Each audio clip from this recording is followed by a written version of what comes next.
Hello hello hello, नमस्ते। स्वागत है आपका इस वीडियो में। आज है आपका 24 सितंबर, तो वीकेंड आ चुका है। एंड कोलकाता में रहता हूँ, तो अभी दुर्गा पूजा भी शुरू होने वाला है। सो फेस्टिविटीज़ शुरू हो रहे हैं, लोग पागल जैसे शॉपिंग कर रहे हैं। आई होप आप भी शॉपिंग कर रहे हैं, but again if you are wise enough you will not do shopping and you will save that money to invest and make more money.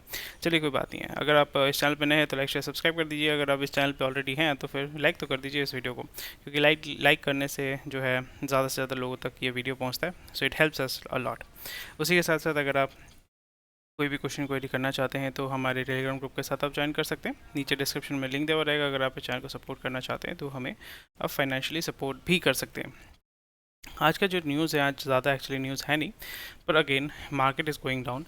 And आप किसी भी चैनल पे अगर आप देखते हैं, किसी भी जगह पे आप स्टडी करते हैं, तो वहाँ पे वही बताया जाएगा कि pharma and IT will be hit the most. But कल हमने देखा था कि फिरंगी इन्वेस्टर्स जो है they are moving away from IT stocks, and they will not be moving away from pharma stocks तो, but IT stocks will be hit the most, because वहाँ पे बीएफएसआई जिससे आपका जो है more than 50% of the income is coming from out of India. Banking, finance and industry, financial services, banking and industry, BFSI जिसको हम बोलते हैं। कोई भी रिसेशन जब होता है, इकोनॉमी जब कोलैप्स करता है, रिसेशन या मतलब मार्क आपका जो बियर रन होता है, सिंपल भाषा में सबसे ज़्यादा इफेक्ट करता है, प्राइमरी जो डैमेज होता है वो banking sector and financial sector को होता है, क्योंकि banking sector and financial sector gets easily affected by if there is a manipulation or if there is a shock in the market. Although because the US Fed ने जो है interest rate को hike कर दिया है, सो dollar का जो demand है वो मतलब जो सप्लाई है वो कम हो गया है। सप्लाई कम होगा, डिमांड ज़्यादा होगा, तो फिर जो भी प्रोडक्ट है या जो भी करेंसी है उसका वैल्यू जो है वो बढ़ जाता है। वही हमें यहाँ पे देखने को मिल रहा है। अगर हम न्यूज़ को चेक करते हैं कि कल जो है फ्राइडे को फिरंगी इन्वेस्टर्स ने नियर अबाउट 3,000 करोड़ जो है डंप कर दिया मार्केट से। शेयर मार्केट को डंप कर दिया है। सेंसेक्स और निफ्टी जो है 1.7% डाउन है। सो इस निफ्टी ने लाइफ टाइम हाई टच किया था 18,000, फिर अभी जो है नियर अबाउट 17,300 पे वो आपका ट्रेड कर रहा है, which is for me it's very obvious, कोई इशू नहीं है। इट माइट इवन टच 16,800 और 500 जो कमिंग डेज हैं, प्राइमरली बिकॉज आईटी सेक्टर इसको बहुत नीचे दबाएगा, फार्मा सेक्टर बहुत नीचे दबाएगा।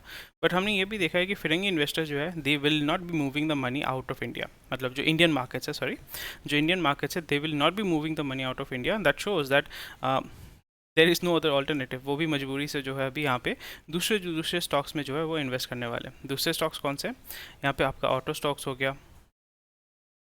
सो अभी जो मार्केट जो है वो थोड़ा डिप्रेशन की तरफ मूव करेगा, बट ऑल दो जो दूसरे सेगमेंट है जो हमने देखा था, auto segment and other segment जो इंट्रेंसिकली जिसका कंजम्पशन डोमेस्टिकली होता है, एफएमसीजी मार्केट है, आपका मेटल मार्केट है, रियल्टी मार्केट है, वहाँ पे आपको जो है ज़्यादा पुश देखने को मिलेगा। इवन राइट नाउ अभी जैसे सीमेंट सेगमेंट जो है वो अभी बहुत अच्छे दौर पे गुजर रहा है, वहाँ पे भी आपको देखने को मिलेगा कि जो फिरंगी इन्वेस्टर्स है they are pumping the market and they will be dumping the market later on. तो अगर आप स्विंग ट्रेड करना चाहते हैं, सो आईटी फार्मा को छोड़ के जो डोमेस्टिक कंजम्पशन वाले जो स्टॉक्स होते हैं, एफएमसीजी जो मैंने बताया आपको, उसमें आप थोड़ा सा फोकस कर सकते हैं। And I will be looking into it, and उन इंडाइसिस में हम फॉलो करेंगे। एंड मार्केट में मंडे को हम देखेंगे कि नेक्स्ट वीक में वहाँ पे हमें थोड़ा सा बुल रन देखने को मिल सकता है। All the market will be down, but average out करके the market will be down, but those segments, दो stocks will go up. Again oil falls below 80% first time, 80% क्या पूरा $80 for the first time since January. So oil का demand भी जो है आपका slowly and gradually it is the value is going down.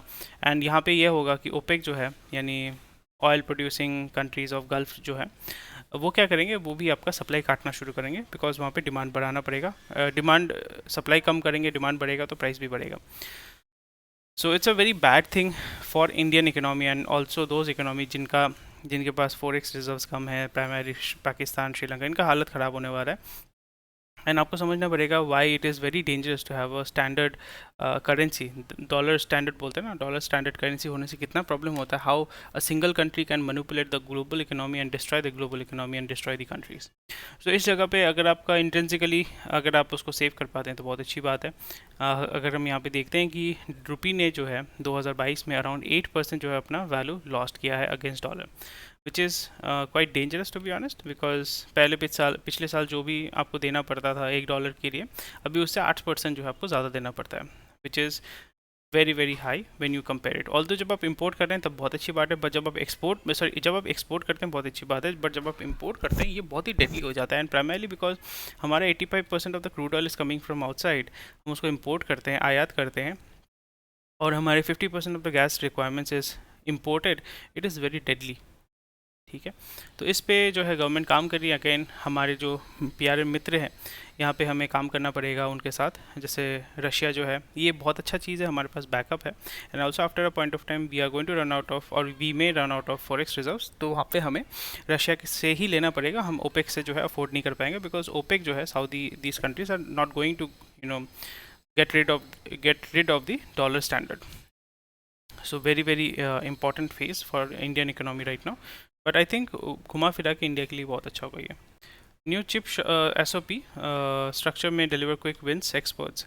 तो यहाँ पे गवर्नमेंट वही बोल रही है कि अभी हड़बड़ी में बोल रही है कि भाई हमारे यहाँ पे जो है जो इलेक्ट्रॉनिक्स एंड इलेक्ट्रिकल सिस्टम्स को जो है आप यहाँ पे इंडिया में बनाइए, बिकॉज इंडिया को हम मैन्युफैक्चरिंग हब बनाना चाहते हैं। एंड जो चाइनीज़ कंपनीज हैं they are moving away from mainland China.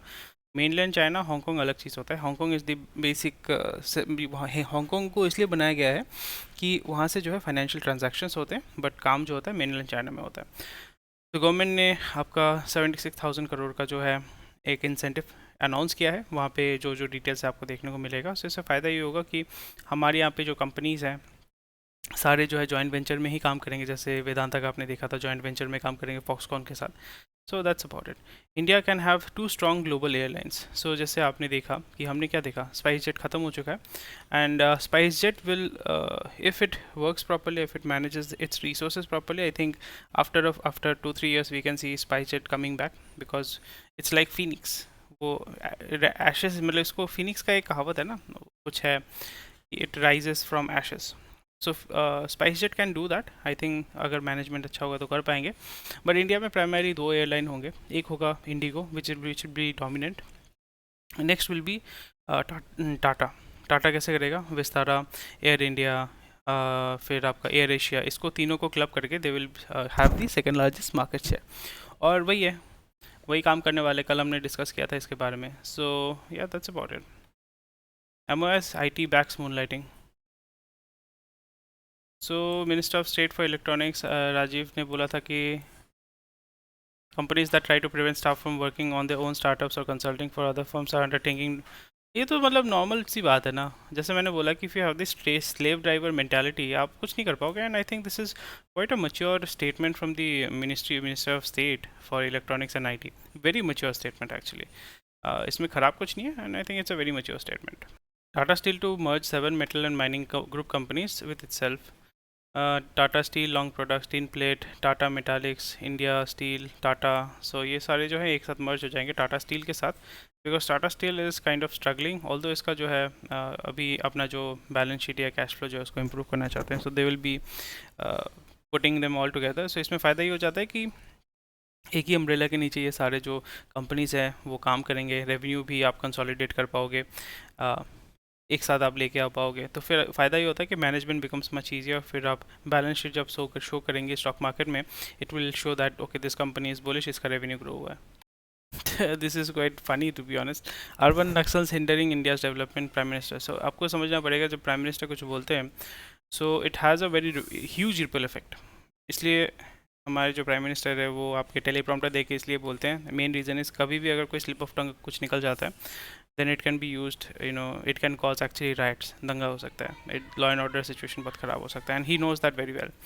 सो ये जो वर्ड उन्होंने इस्तेमाल किया अर्बन नक्सल, हमें पता है अर्बन नक्सल क्या होता है। अगर आपको पता है तो फिर मुझे बताइएगा आपका डेफिनेशन क्या है अर्बन नक्सल का, मुझे डेफिनेशन कमेंट सेक्शन में बताइएगा। Who is an urban Naxal for you. So Naxal जो है, इफ़ यू आर मतलब if you don't know what is Naxal, so Naxal is, ये जो वर्ड है it has come from Naxalbari. Naxalbari, मैं जहाँ पे पैदा हुआ था सिलीगुड़ी में, तो वहाँ के पास में नेपाल बॉर्डर के पास में एक जगह है जिसको बोलते हैं नक्सलबारी। नक्सलबारी में क्या हुआ था, there was a movement in I think 1960s। Kanu Goswami एक there was a group of people who were agitating against the overtake by the Congress government which was ruling in Bengal. So Naxal movement start हुआ था. So it is more of a for the welfare of the poor people, backward people, tribal people, क्योंकि उनका जो ज़मीन है वो हड़प लिया जा रहा था, ऐसा कुछ था. फिर उन्होंने आर्म स्ट्रगल शुरू किया. सो दे स्टार्टेड, वायलेंस हुआ था, लॉट ऑफ पीपल डाइड और lot of people were murdered. तो वो नक्सल मूवमेंट देन स्लोली ग्रेजुअली वो प्रोपेगेट करना शुरू किया. सो इसलिए जो नक्सल बारी से जो ये मूवमेंट शुरू हुआ, तो so Naxalite it's primarily influenced by Maoist. So यहाँ पे क्यों इसका काट के रखा है, Wikipedia being a leftist website. So ये रेफर करता है left wing extremism, right wing extremism और लेफ्ट विंग एक्सट्रीमिज्म. आपको समझना पड़ेगा. आपको लग रहा हो कि लेफ्ट मतलब कांग्रेस सीपीएम, ये इसकी बात नहीं कर रहा हूँ मैं, बट आपको ये सबसे पहले डिफिनेशन समझना पड़ेगा. What is left wing extremism and right wing. So इसका एक एनालॉजी है which is very simple. That पहले क्या होता था, in I think it the word is derive from France. That पहले जो है लोग मतलब ना, आई थिंक ये फ्रांस में हुआ था if I remember correctly. That there was this system कि लोग जो है मीट करते थे सेंटर में, council as a everyone used to get together and meet and have some discussion. तो वहाँ पे जो गरीब लोग थे उनको लेफ्ट में बिठाया जाता था, एंड जो अमीर लोग होते थे उनको राइट में बिठाया जाता था. ऐसे टाइप का था. तो इसमें क्या हो गया, so he is left he is right, ऐसा टाइप का ये शुरू हुआ था. although ये सही है कि गलत नहीं मुझे पता नहीं, but someone was talking about it. From there the analogy left and right basically started off. So Naxalite Maoist insurgency it started. ये कब शुरू हुआ था चलिए जान लेते हैं. It was PLGA. Naxalbari. The Naxal term comes from the village Naxalbari in West Bengal. Naxalbari uprising of 1967 occurred. People who were engaged in the insurgent were called Naxals or Naxalite. The movement itself is referred to as Naxalism. So Naxalites are a group of far left radical communists supportive of Maoist political sentiment and the ideology. And इसका जो effect है primarily Chhattisgarh, west Bengal, Andhra Pradesh, some part of Jharkhand, वहाँ पे जो है अभी भी ये लोग एक्टिव हैं. Siliguri subdivision in Darjeeling, it was mainly led by tribals and radical communist leader of Bengal and further developed into CPIM ML. The armed struggle became an inspiration for Naxalite movement, which rapidly spread through West Bengal and other states, creating division within CPIM, Communist Party of India, Marxist Party. Okay. Siliguri group यहाँ पे ये आप पढ़िएगा, it's very very important, क्योंकि यहाँ पे सम by 18 March starting seizing lands from jotedars, peasants committees were set up. So it's more like ये uprising जो है आप देख सकते हैं यहाँ पे. फिर मर्डर हुआ था, खून खराबा, ये सब चलते रहता है. इसी चीज़ को जो हमारे प्राइम मिनिस्टर ने हाईलाइट किया हुआ है. सो यहाँ पे वही बोल रहे हैं अर्बन नक्सल्स मतलब टिपिकली नक्सल जंगल में रहते हैं, गुरेला बहुत, because they are engage in guerrilla warfare. Guerrilla warfare क्या होता है, it's very interesting term. Guerrilla warfare मतलब ये होता है कि आप कभी भी जंग में क्या होता है, आप एक सामना सामने आके जंग लड़ते हो. गुरिल्ला वारफेयर में ऐसा नहीं होता. आप कभी पीछे से अटैक करो, कभी सामने से अटैक करो, सो आप विजिबल नहीं होता है. That is what we call guerrilla warfare. So urban Naxals are hindering India's development. This is a very big statement because right now this message will ripple throughout the rural India, and then this will have very huge ripple effect, क्योंकि already हमारे जो right leaning I would rather say, again this is not a political channel, so I'm not going to discuss each and everything political. मैं discuss नहीं करूँगा. But यहाँ पे आपको ये ध्यान रखना पड़ेगा कि जो राइट लीनिंग जो मीडिया है, यूट्यूब चैनल्स है, उन्होंने ऑलरेडी डिफ़ाइन कर दिया. एक मूवी भी बना है बुद्ध इन जैम. सो यहाँ पे ऑलरेडी डिफ़ाइन हो चुका है कि व्हाट इज़ अर्बन नक्सल, कौन अर्बन नक्सल है. और जो टिपिकल लिबरल जो कहे जाते हैं उनको they are kind of identified as urban Naxal, यानी जो भी ये लोग करना चाहते हैं उस पर बोलते हैं कि ये गलत है, ये गलत है, ये गलत है. तो इसमें प्रॉब्लम ये हो जाता है कि जो अर्बन पॉपुलेशन है उनको तो एक आइडिया हो चुका है, they are well aware of it. But इस मैसेज से क्या जानने को मिलेगा कि rural population will also start acting against it. जो urban population है, they don't come out on streets and show and demonstrate, but जो रूरल एरिया में टियर 2 टियर 3 सिटीज़ में जो है जो हिंदी भाषी हैं या लोकल लैंग्वेज में बात करते हैं, वो लोग जो है they will take on the streets. So this is something which is I would rather say concerning, to be honest. Very interesting news, Mahindra and Mahindra finance down by 10% post curbs on third party recovery agents. So आपने definitely सुना होगा कि झारखंड हजारीबाग में जो agent थे वो आपका recover करने गए थे एक ट्रैक्टर को।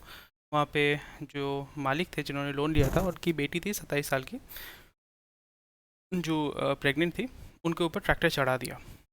और ऑब्वियसली जो माँ है और जो बच्चा था पेट में, वो भी दोनों जो है उनका they were killed. This is very this is very sad and this is very scary as well, क्योंकि आपने, और यहाँ पे मैंने इसका खबर भी पढ़ा था, वहाँ पे शायद से 10,000 रुपये, 15-20 हज़ार रुपये, या मे बी 50,000 रुपये जो था वो ड्यू था। और एक ट्रैक्टर था, ट्रैक्टर का दाम 8-15 लाख रुपए होता है। सो 50,000 ड्यू में अगर आप उसको रीपोजेस करते हैं, दिस इज़ वेरी सैड।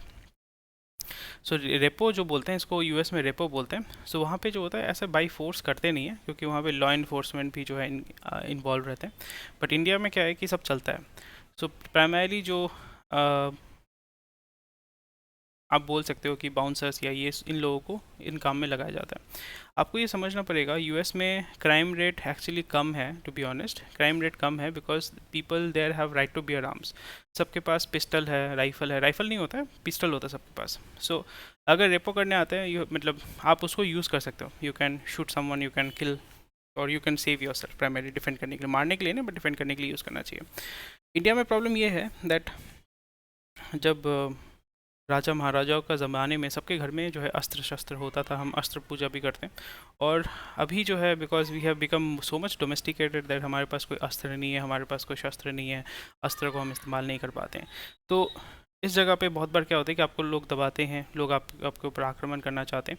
सो ये समझना पड़ेगा कि you have to be always prepared. लोग आपको दबाना चाहते हैं because we are a country with so much of population and law and order is very grey zone. हमारे यहाँ पे law and order is not properly executed. ये problem हो जाता है। एंड अगर आपका केस भी होता है, वो केस जेल, आपका जो कोर्ट में कितने सालों तक, सालों सालों तक, दशकों तक चलता रहता है।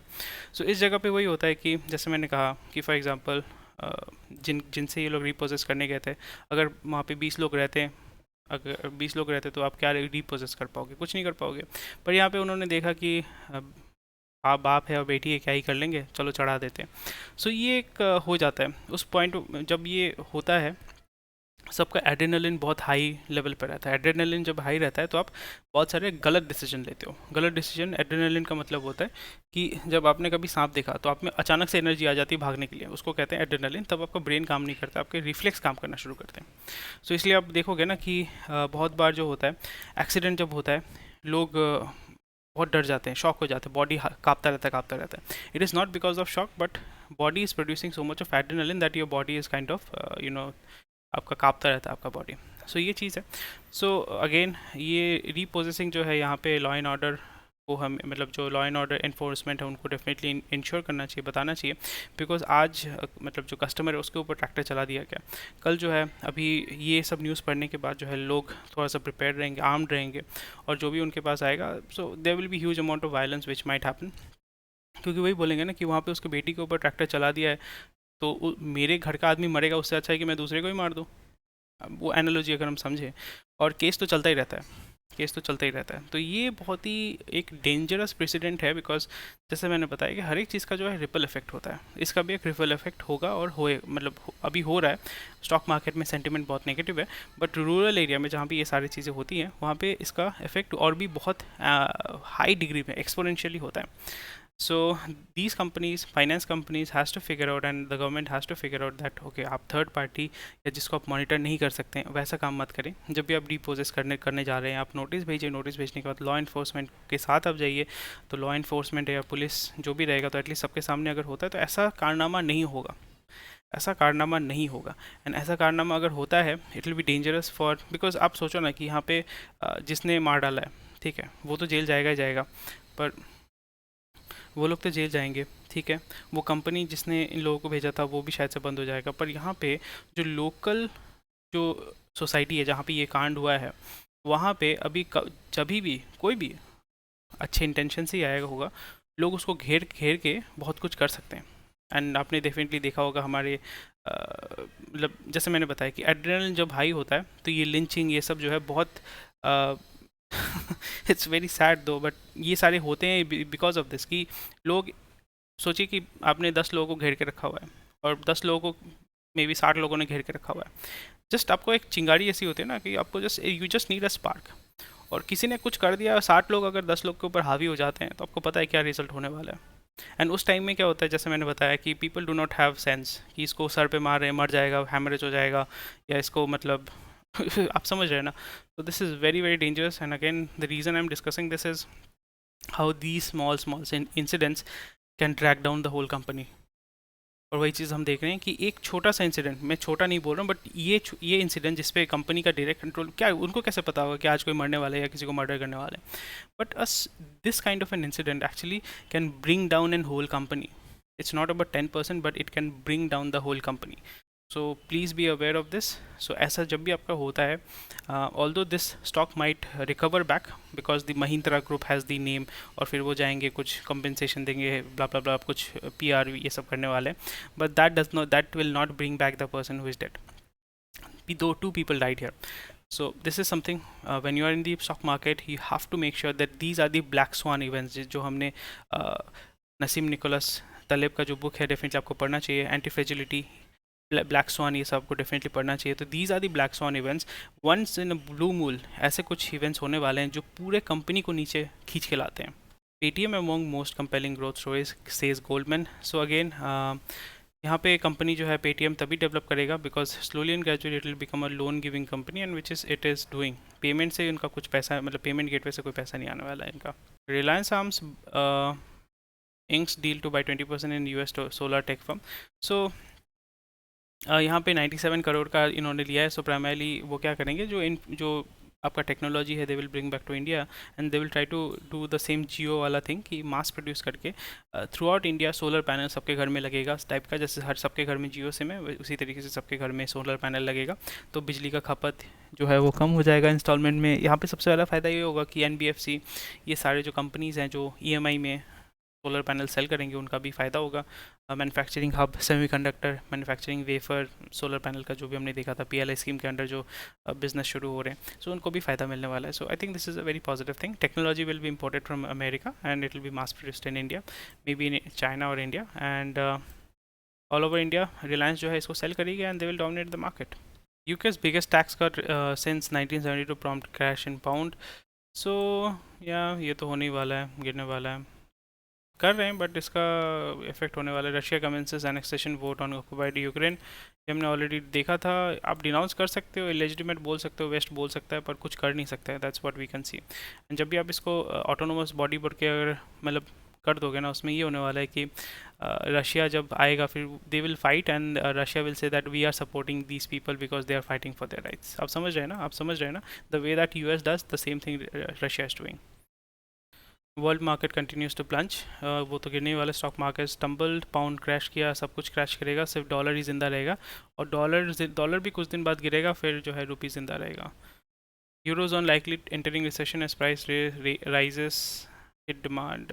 यहाँ बहुत ख़राब हालत है, वहाँ पे बहुत ख़राब हालत है। एनर्जी सिक्योरिटी है, एनर्जी सिक्योरिटी यूएस का एनर्जी सिक्योरिटी है, that is why it is able to survive. जिसका एनर्जी सिक्योरिटी नहीं है उसका बहुत ख़राब हालत होने वाला है।